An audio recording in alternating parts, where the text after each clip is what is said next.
You're listening to Badass Ladyfolk, a podcast about socially engaged women and non-binary femmes kicking buns, big and small. I'm your host, Christine Sloan Stoddard. That intro music came from the song Talking Hands by Toxic Moxie. As I mentioned the last few episodes, this is a reboot of my Radio Free Brooklyn show, The Badass Ladyfolk of Brooklyn. Now, Quail Bell Press and Productions is producing this podcast for and about incredible women and non-binary femmes from around the world. This episode, my guest is visual artist Cecilia André. Welcome, Cecilia. Hi, everyone. Glad to be here. Yeah, so happy to have you. Cecilia is a painter from a family of Lebanese immigrants to Brazil. She has lived and worked in New York City since 1991. With an extensive background in art education, Cecilia has taught color theory at the La Segal Museum, painting at Sao Paulo Cultural Center and Equipe School in Brazil, and art and mythology at PS6 in New York. She sustains a long-time studio teaching practice and has curated tours of contemporary art galleries throughout New York City for the past 8 years. Her most recent solo show was held at Plaxel Gallery in Long Island City, and she currently has artwork, beautiful artwork, on display at the Queens Botanical Garden as an AnkhLave Arts Alliance Fellow. And that's actually how I met Cecilia. We have worked in the same exhibition curated by the wonderful Dario Moore. Cecilia also has artwork in the most recent edition of Feral, a journal of poetry and art. I'll be dropping the link to that in the show notes. And dear listeners, you will also find many links to Cecilia's artwork in the show notes, so you can see samples for yourself even while you follow the conversation. So Cecilia, I'd love to first discuss your connection to Long Island City in Queens. Could you talk about what the neighborhood means to you and also the studio space that you had there for 7 years? Oh, great. Long Island City is a place very near and dear to my heart because I've had studios all over the city. I actually raised my daughters in Manhattan and close, so I had to have a studio close to their public school. But after that, I purposely looked for a neighborhood that was more artistic and diverse. And being Brazilian, you know, Queens seemed excellent. And the community, you know, of artists, I was part of an artist building, was very interesting. I became part of the Long Island City Artists, and where I did this last show. Also showed at like Long Island City Corner Cafe, like this locally owned, very cute place that has a monthly calendar for artists. I really support and like this kind of closer community that goes against this New York City anonymity, you know, no one. So. Yeah, so what was your studio space in Long Island City like? Sort of what was the atmosphere? It was like a 4-story building that ran from one block to another. It had been industrial. I met one of the former owners, you know, it had all kinds of uses, but it was transformed to an artist space only. I mean, it was more of a raw space, but well used. It was nicely administrated. So it was wonderful. I shared my studio with one other person, but large ceilings, you know, interesting place to be. Yeah, with 4 floors, there must have been a lot of artists in that building. Yeah, I thought there would be more interaction. I got to know maybe 5 or 6 artists from all the floors, but each floor was locked. You know, there was still some of that New York standoffishness, let's say. All right, well, let's move on to your most recent solo show then, Towards Light and Color, held in 2019 at Plaxel Gallery, also in Long Island City. How would you describe the concept, the aesthetics, and the material approach to the exhibition? Well, I would say that in the Plaxel Gallery, I came from a background of being a more traditional painter, you know, on stretchers and everything, and gravitated towards being a textile artist in the sense that I started using stitching and piecing and incorporating like heirloom fabrics. I like this kind of appropriation, reappropriation, and upcycling, and this whole idea of the women's work before me, you know, into the work. But I also was a bit of a rebel in the sense that I wanted to show really large works, you know, when I was doing my paintings. And the only place I could find that would accept the amount of work I wanted was Figment Arts Festival in the summer, right when the Governor's Island was open to the public. And it was really cool to introduce people to that area, and they let me hang huge paintings on fences. But I would say my head started drifting towards this outdoors, and I went to 2 different residencies that was geared towards outdoor work that I got accepted to, both in Brazil. And then I started working with transparencies and plastics. So at Plaxo Gallery show, I did a mix of putting work on stretchers, like some pieced fabrics, but a lot of them were already transparencies. So I hung all my work on the stretchers at a 5-inch distance from the wall.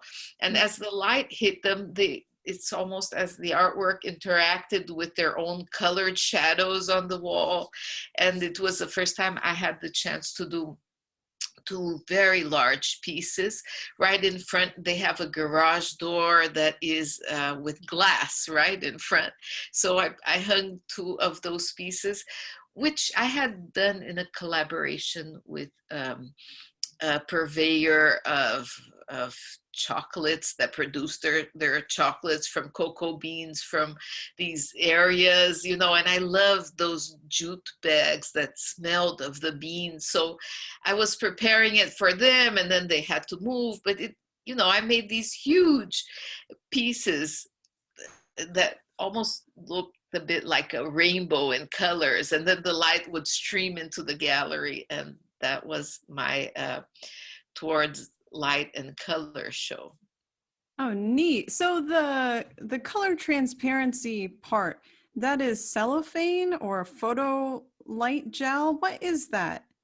Well, I've been using a vinyl plastics from Canal Plastics that you get in a roll, because that was portable to take to my residencies, and I got to experience how they work outdoors a bit, you know, their resistance. Yeah, and it seems like the exhibition at Plaxel received several write-ups. I'm curious about and all glowing reviews. Oh, I'm curious yeah. about the kind of response you heard, not just from critics, but from everyday visitors or other artists. What did they think of these color transparencies? It was, I think for me, it was very gratifying and intriguing, because I don't think people have the chance that much to see the transformation of light into color. And I gave a workshop. I'm actually 2 workshops, so that people could do small wire sculptures with this material.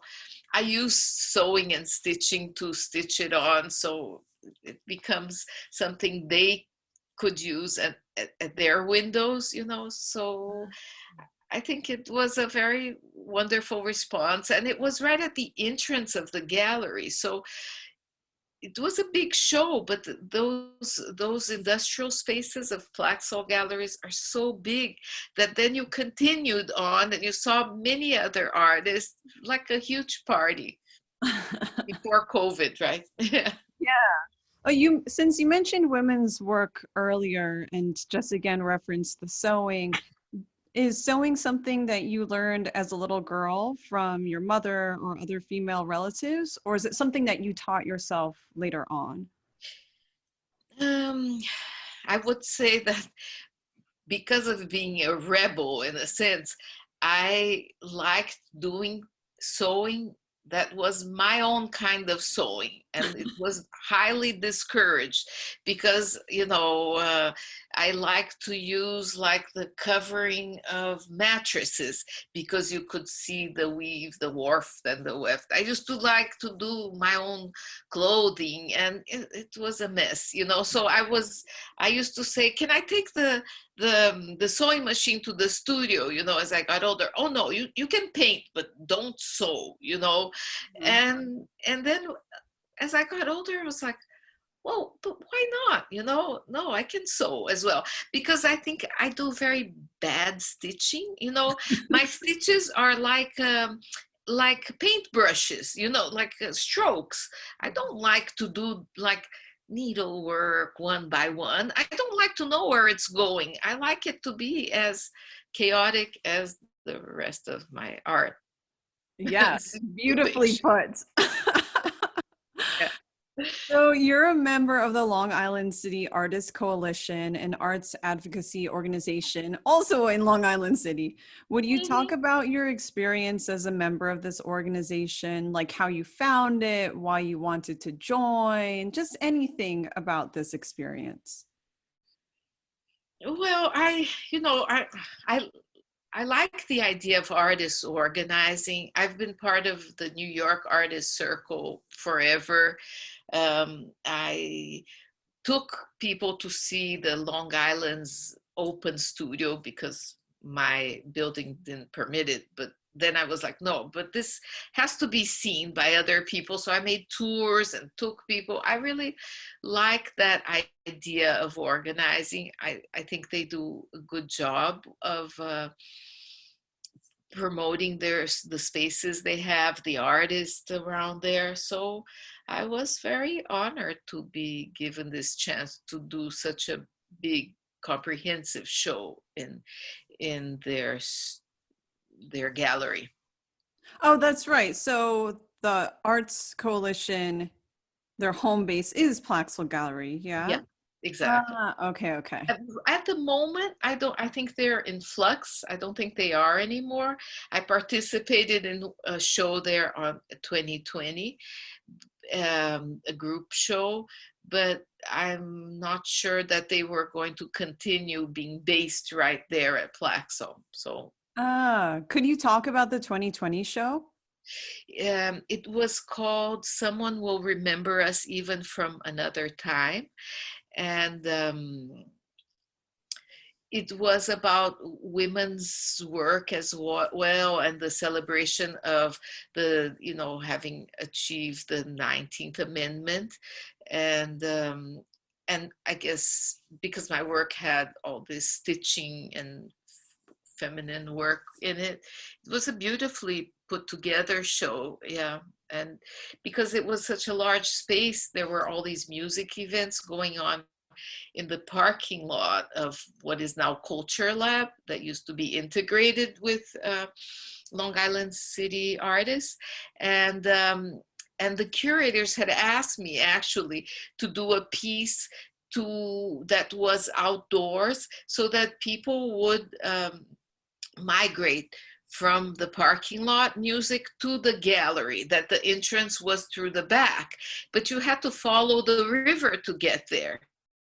So I proposed this piece, which would show like a school of fish swimming towards there. But in the end, you know, the Culture Lab didn't want me to use that space and so forth. So it became one of the works in the current show, which we'll talk later at the Botanical Gardens. Oh, okay. Okay. Well, yes, we will, definitely. So, why do you think it's important for arts advocacy organizations to exist? You already started to touch on this. Mm-hmm. Well, I think that artists have a lot of power as they, exchange ideas, as they help each other, um, as their concepts get shown, and one of these things that I would say is also it's almost like a dance, when you're on the dance floor, you see how other people are doing it, in what way. As I started to take people, to see art shows around the city, it was very surprising, how things kind of seem to pop up in a synchronicity. So I think I've, I, I believe strongly in artists networking, exchanging ideas. I think some of our work is very lonely and individual, but a good part of it is also this interconnection. Hmm. Yeah, I like that. All right. Well, since you already teased it out, let's move to your work with AnkhLave Arts Alliance, which has advocated for its 6 selected female artists of diverse ethnicities with connection to immigration to exhibit work at the Queens Botanical Garden. Mhm. And that includes the summer show, the winter show, which we'll get into. How did you find out about AnkhLave?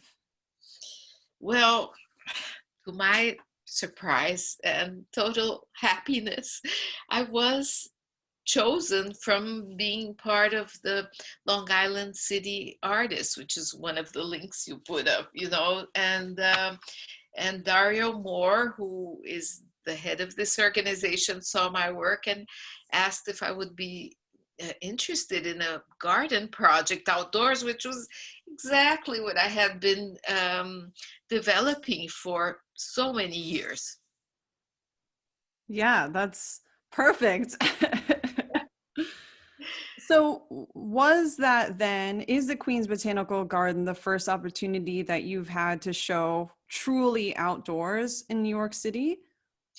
Yes, in New York City, it was the first time I was showing truly outdoors. Okay, because the transparency work you had developed in Brazil at the residencies, right? Mm. And then here in New York, you had shown things in windows or walkways, but not truly outside, just close to outside. Exactly. When you leave things out like this, it's a whole other experience. I had shown for 4 consecutive years at Figment Festival, but it was All right. just for a weekend, and it was not yet. I was not yet to the point of transparencies, although 2 of the works were installations. So yeah, no, it was an amazing opportunity for me. Yeah, could you describe for listeners who I hope will visit the links and see photos, but could you just give them an oral description of the transparencies that you had at the Queens Botanical Garden over the summer? Hmm.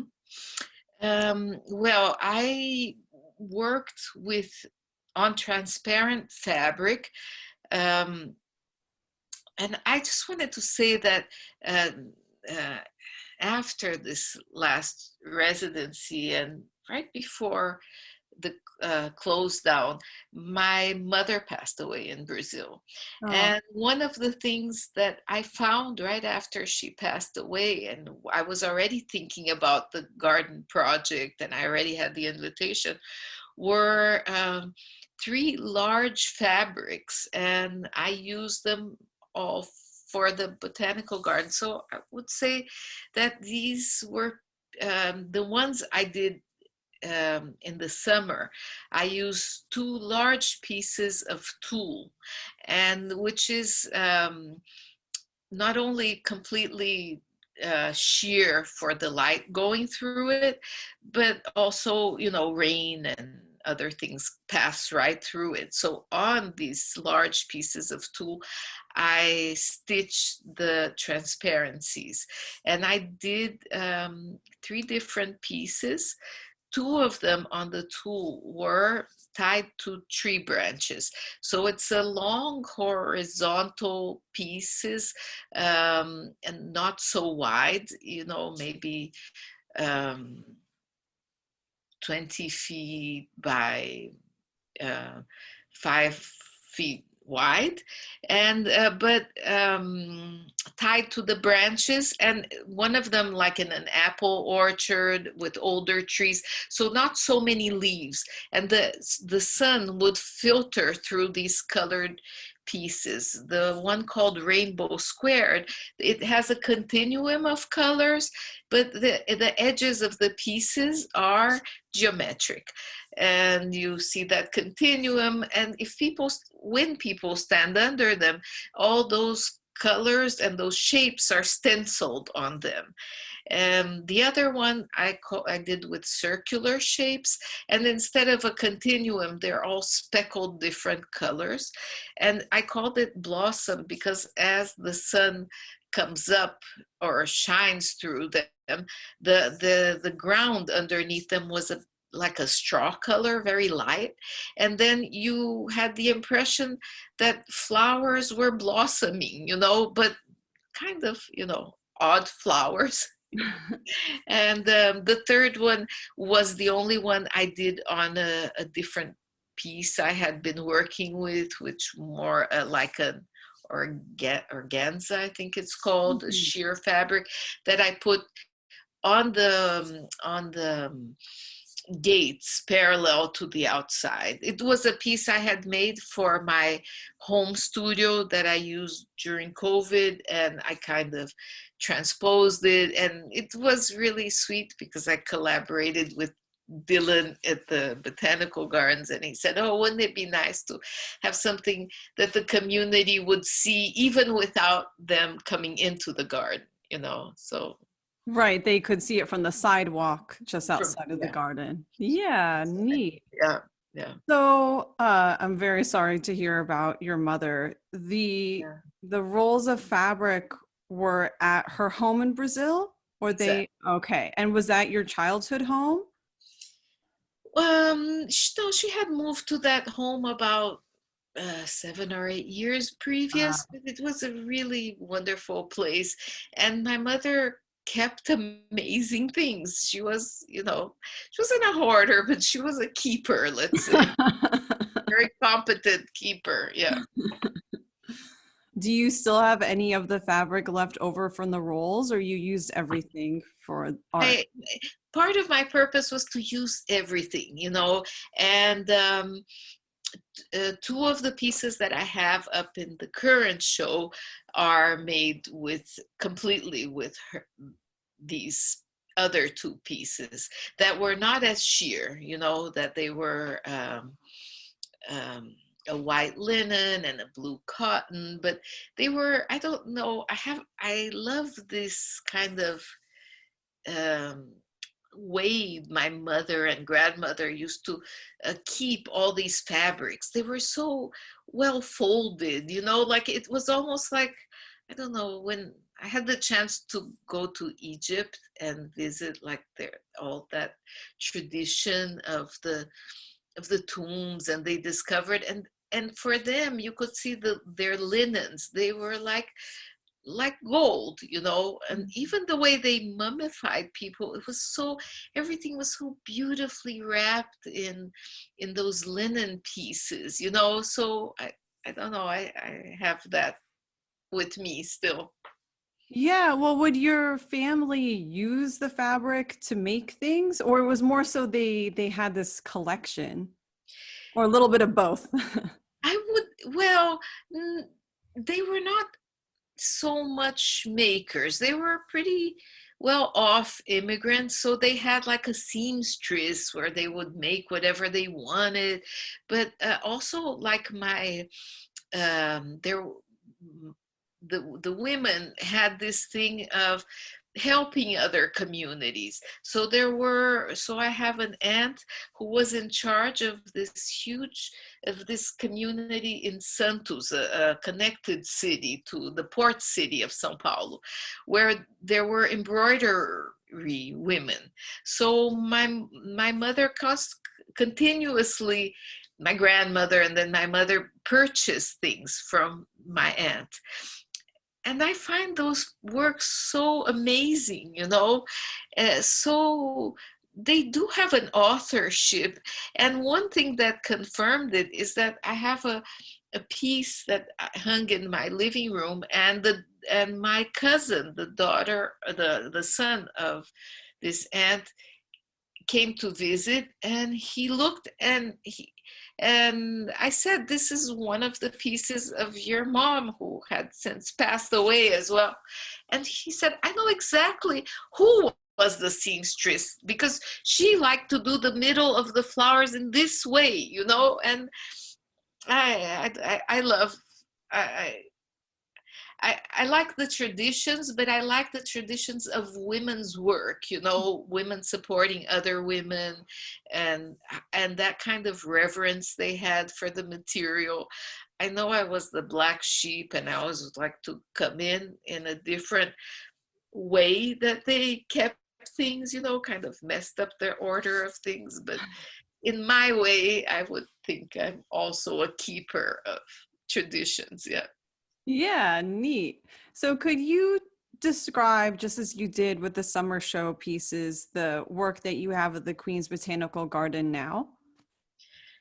Oh, yeah. I mean, one more wonderful thing Dario did, other than curating the summer show and making a film about it called Artists and Masks, and that whole season, a tour and everything, was he arranged with the Botanical Garden and invited us for an indoor show. But at that point, I must say my work was so big, So when Dylan from the Botanical Garden gave us a tour on Zoom again of where the gallery was, he offered side spaces. And I thought those would be more appropriate for the size of the work I was doing.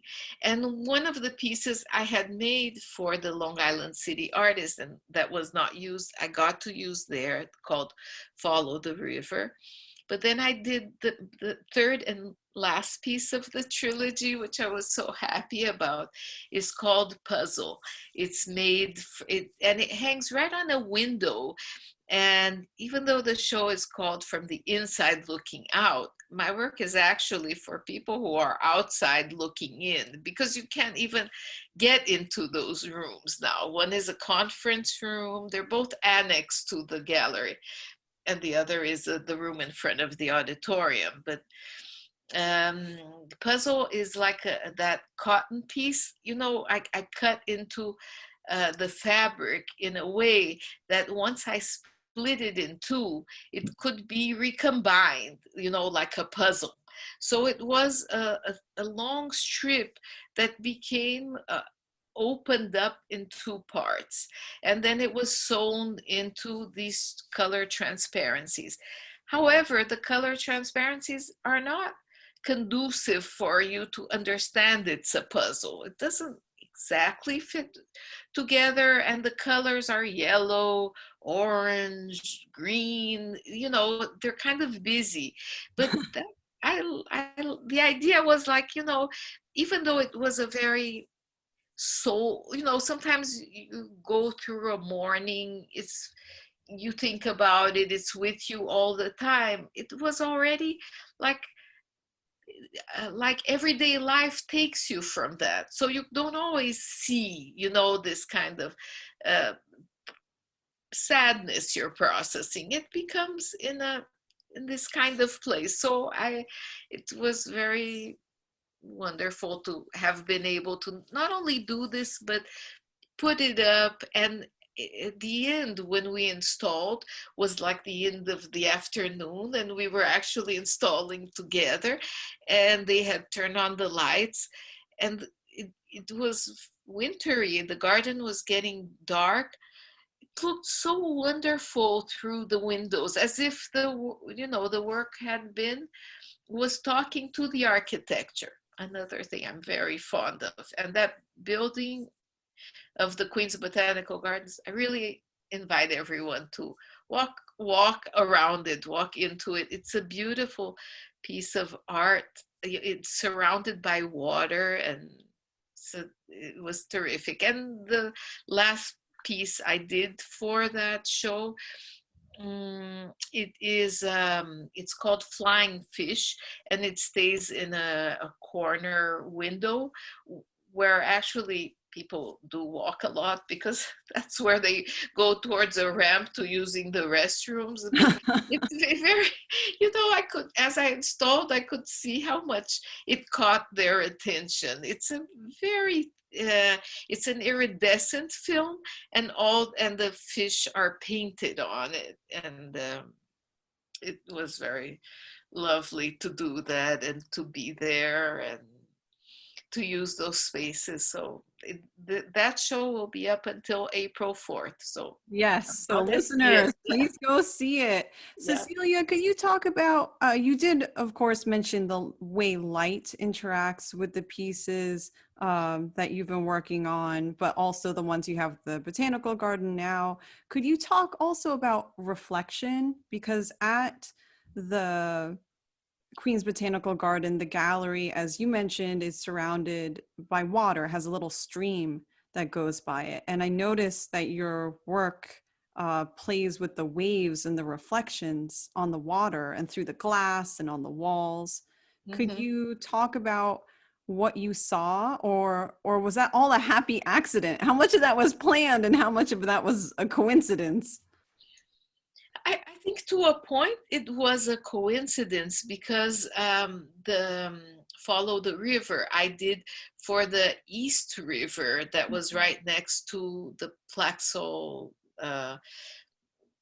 buildings there, or Culture Lab, or all those big industrial buildings that are right by a branch, an arm of it's called Annabelle Basin there in Long Island City. So I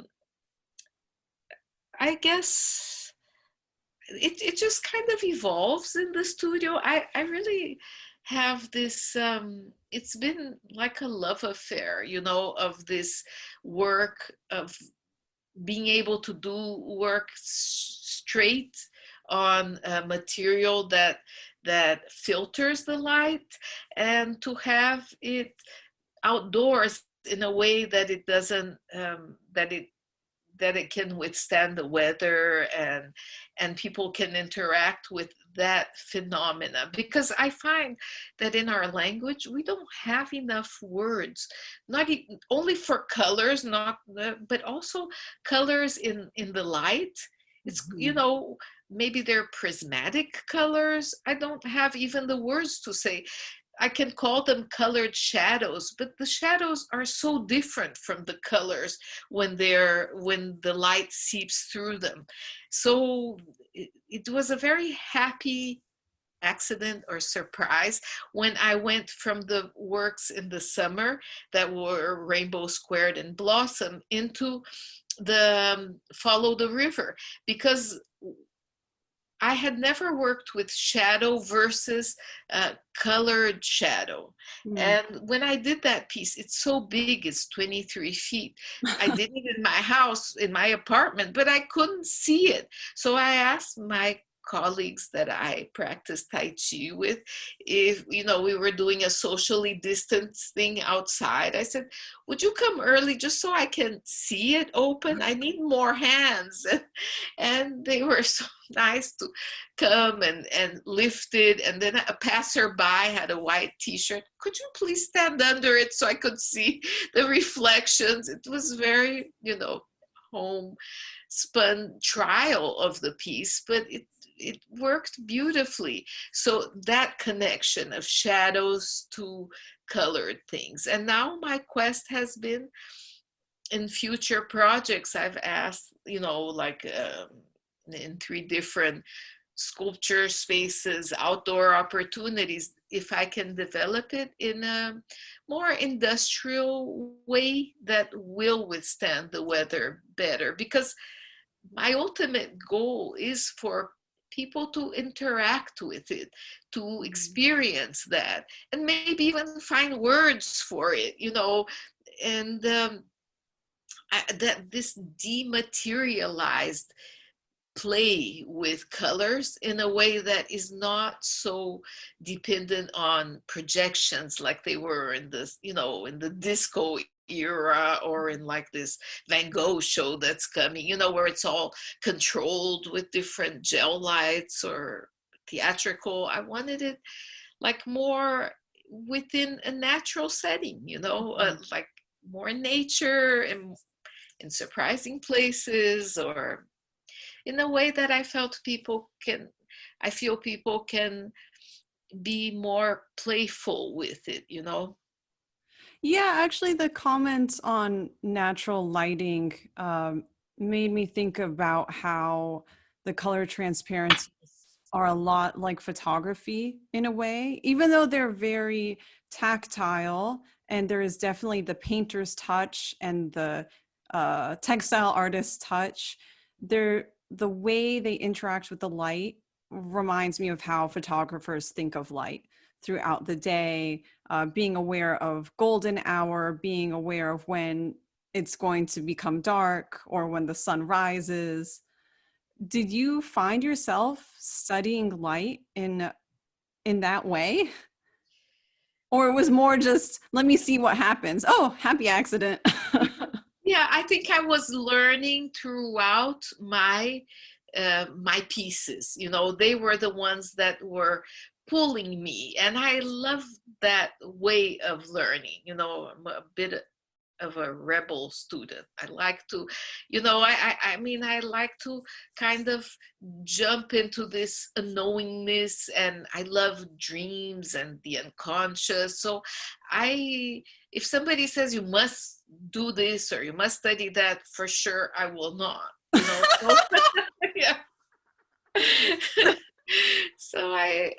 So my work kind of pulled me through that. And one of our fellow AnkhLave fellows, Natalie, who is a photographer, she was pointing out to me how, these connections between the light, the study of light, and photographers. I was delighted, but no, it was not thought out. It's not on purpose. It just, it drags me into different areas, and I'm very happy to be dragged into things in that way. I feel that if my work weaves itself and becomes something, I'm a happy camper. All right. Could you actually, speaking of another fellow, could you talk about just what this experience with AnkhLave at the Queens Botanical Garden has given you in terms of inspiration, encouragement, a connection to other artists and the Queens community? Mm-hmm.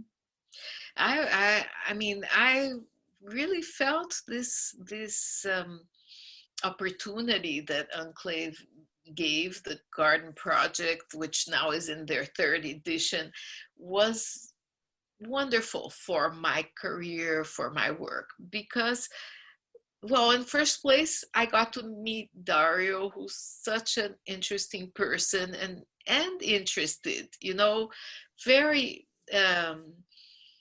embodies this ideal of the artist that is willing to connect and, open-minded. Then I got to meet the other AnkhLave fellows, which was yourself and other four amazing artists. Another one was even Brazilian, Mariana, and just such beautiful work and stories. And I felt that it was a challenge to understand the botanical gardens via a Zoom meeting and not go there ourselves. The whole year was a challenge. But on the other hand, how fortuitous to have work in a garden where people could go socially distanced. They hadn't seen art in so long. And there we are, there's the work. And on top of it, Dario has this amazing idea and proposes to us, would you put your work up even before the garden is open, even before we know if it will be open to the public in COVID times, and I will make a film. Wow, what could be cooler than that, Yeah, he was made it wonderfully. It was terrific. After I put the work out the first day and we filmed it and so forth, I rolled my work into a tree trunk of one of the sides so that it could keep until, from June 30th to July 20th, which was the date of the fourth phase of the opening, and people could visit. So it was an adventure, and at the end we had a tour where people were invited. Everyone spoke of the work that we had seen over time, but it was fabulous to hear from each artist how their work came about. I loved it, and I'm very happy about participating of the current from the inside looking out. I mean, this is a template for how artists would ideally like to be treated. That's how I felt. So well treated, so bravo to Dario and to AnkhLave. It's a terrific organization. Yeah, for sure. And for listeners, AnkhLave is a nonprofit. It's a 501c3 organization. So they are looking for donations. They are looking for philanthropists and grant support. And you can make tax-deductible donations through the website, which I will drop in the links. Admission to the Queens Botanical Garden is free through March. And then our show will continue through April 4th. So you have plenty of time to go see it if you're in New York City or Long Island or somewhere close by. One thing I noticed it was that the community itself, they use the botanical gardens as a place to walk, to do exercise of nature. It's a beautiful thing. It's a great feeling to go to the Queens Botanical Garden. Yeah, and something that I did not know until this show, the summer show, was that it is also a reclaimed landfill. Mm-hmm. So Amazing. That's pretty fascinating. And do you know all that water that is around the building? There's a whole system of cleaning of the water and getting cisterns for rainwater, all of that. Yeah. Yeah, no, it's a wonderful place. Well, thank you so much, Cecilia. I really appreciate it. That's all the time we have, folks. Thanks for listening to the Badass Lady Folk podcast. I'm your host, Christine Sloan Stoddard. You can find out more about me, Quail Bell Preston Productions, and everything else that was mentioned in my interview with Cecilia in the show notes. Tune in next time. Thank you so much.